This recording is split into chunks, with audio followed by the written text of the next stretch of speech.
Good morning, everyone. We are reading chapter 11th, and this is the last video of this chapter. So, our today's topic is weaning. Weaning means to withdraw the supply of mother's milk and gradually introduce mixed supplementary diet in small quantities.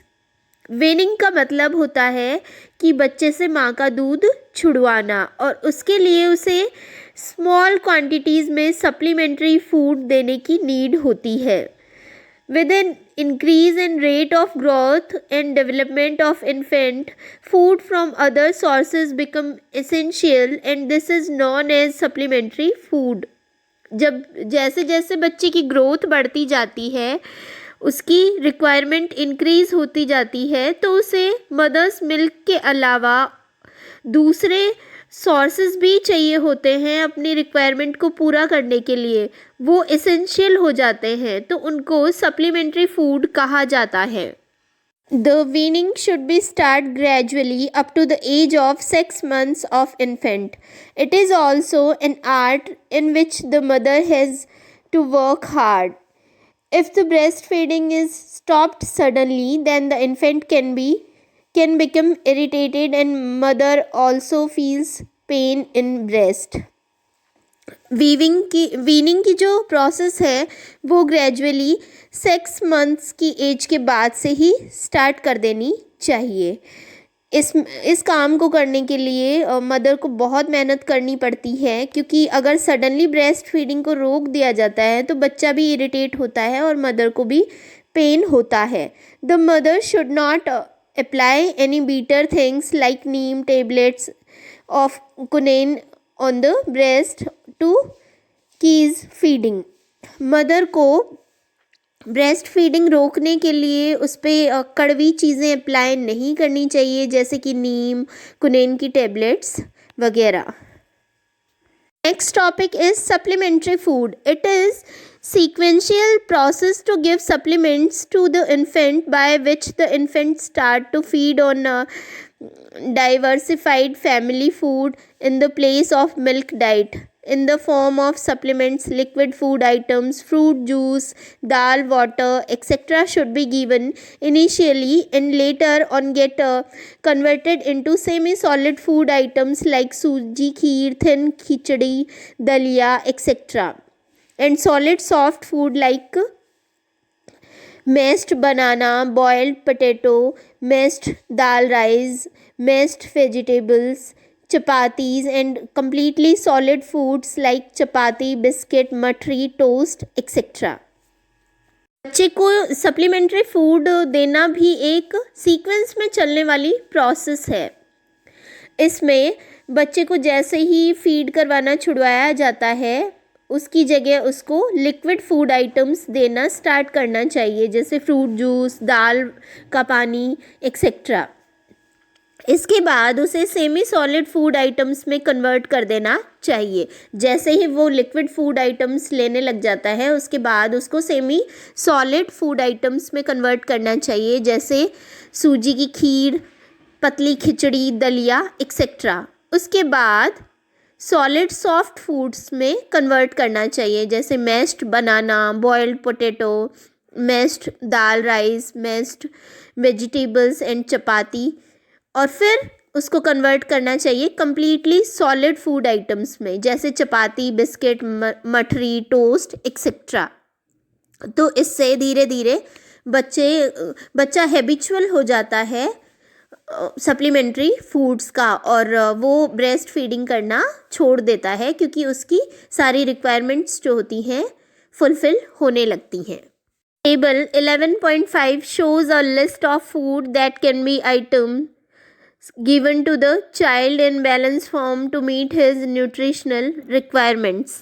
Table 11.5 में show किया गया है पूरे food items की list जो कि balance diet होती है बच्चे के लिए उसकी न्यूट्रिशनल रिक्वायरमेंट को पूरा करने के लिए. Following point should be kept in mind while supplementing the infant को सप्लीमेंट्री फूड देते टाइम ये सारे के सारे पॉइंट्स माइंड में रखने चाहिए. फर्स्ट है द डाइट और food should be prepared according to nutritional need and amount given to child. सबसे पहला और ज़रूरी पॉइंट ये है कि बच्चे को जब सप्लीमेंट्री फूड दिया जाए तो उससे पहले उसकी न्यूट्रिशनल नीड और अमाउंट का ध्यान रखना चाहिए, उसी के अकॉर्डिंग उसे फूड आइटम दिया जाना चाहिए. Second point, initially the infant spit out the food from mouth, but this doesn't mean that he completely disliked the food. The reason is that the infant doesn't know how to swallow the food. कई बार initially ऐसा होता है कि बच्चा जो food हम उसको खिला रहे होते हैं वो मुंह से निकालने लग जाता है. इसका मतलब ये नहीं होता कि उसने उस फूड आइटम को कम्प्लीटली डिसलाइक कर दिया है. कई बार रीज़न ये भी होता है कि बच्चा उस फूड आइटम को चबाना नहीं जानता. It is the table 11.5 list of supplements. Now come to the third point. In the beginning the amount of new food should be very small. जैसे ही फूड सप्लीमेंट्स हम बच्चे को देना स्टार्ट करते हैं उनका अमाउंट बहुत ज़्यादा स्मॉल होना चाहिए. कम क्वांटिटी में बच्चे को फूड सप्लीमेंट दिया जाना चाहिए. Fourth point, food should B served to the infant at a regular time and in be a pleasant environment. बच्चे को फूड आइटम रेगुलर टाइम पे सर्व करना चाहिए और एनवायरनमेंट जो है वो पूरी तरह से प्लेजेंट होना चाहिए. Fifth point, the baby should be given liquid food items initially and then gradually semi solid and solid substance. बच्चे को सबसे पहले इनिशियली जो लिक्विड फूड आइटम्स हैं वो देने चाहिए, फिर बाद में सेमी सॉलिड और फिर उसके बाद solid substance. Sixth point, fruit juice should be given in cup not in bottle. Fruit juice जो है वो उसको कप में पिलाना चाहिए ना कि बॉटल में. Seventh, babies food should always be fresh. Infant को दिया जाने वाला फूड हमेशा फ्रेश होना चाहिए. Eighth, if the child tries to eat himself then a spoon or a piece of bread should be given in his hand and let him eat himself. अगर बच्चा खुद खाना चाहे तो उसके हाथ में एक स्पून दे देनी चाहिए या एक ब्रेड का पीस दे देना चाहिए ताकि वो अपने आप खाना सीखे. Point, supplement should be given along with breast feeding. Breast feeding के दौरान ब्रेस्ट फीडिंग के बाद में सप्लीमेंट्स भी देना कंटिन्यू करना चाहिए. 10th point, add a little bit of ghee and oil to the diet to increase the energy value of the food products. जो फूड आइटम्स हम बच्चे को दे रहे हैं उसमें 1 चम्मच घी या तेल ऐड कर देना चाहिए ताकि उसकी एनर्जी वैल्यू बढ़ सके. 11th point, the taste buds of the infant are not much developed. Therefore, more new food items are given to him. Variety of food be consumed daily. He will grow and eats much diversified food. बच्चे के जो test के birds होते हैं वो पूरी तरह से डेवलप नहीं होते तो उसको नए नए फूड आइटम्स डेली खिलाने चाहिए ताकि वो ज़्यादा से ज़्यादा खा सके. 12th point, the quantity of salt and sugar should be kept low. Do not give too much sweet dishes. Sugar और सॉल्ट की क्वांटिटी कम रखनी चाहिए, उसे ज़रूरत से ज़्यादा मीठी डिशेस नहीं देनी चाहिए. 13th point, infant should be fed food at normal temperature, not too hot or too cold. बच्चे को नॉर्मल टेम्परेचर में फूड देना चाहिए, ना ज़्यादा गर्म ना ज़्यादा ठंडा.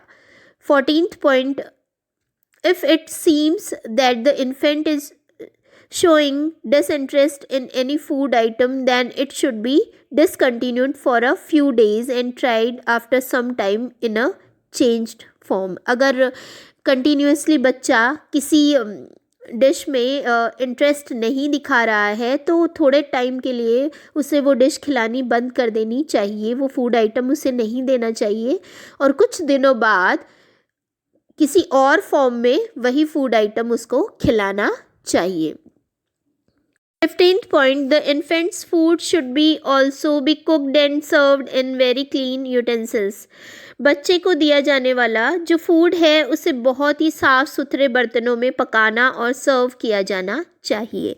16th point, the economic condition should also be kept in mind while planning diet.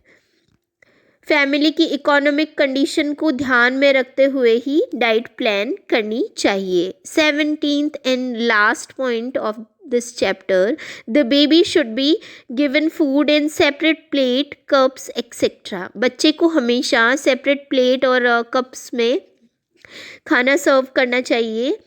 Keep in mind that the cups और plate are not of glass or ceramic and other corners and edges are not sharp. और हमेशा ये चीज़ ध्यान में रखनी चाहिए कि जिस प्लेट या कप में या ग्लास में बच्चे को खाना दिया जा रहा है, खाना खिलाया जा रहा है, वो ग्लास या सिरेमिक के बने हुए नहीं होने चाहिए. उनके एजेस और कॉर्नर्स शार्प नहीं होने चाहिए. तो ये चैप्टर हमारा यहीं फिनिश होता है और न्यू चैप्टर हम नेक्स्ट वीडियो में कंटिन्यू करेंगे.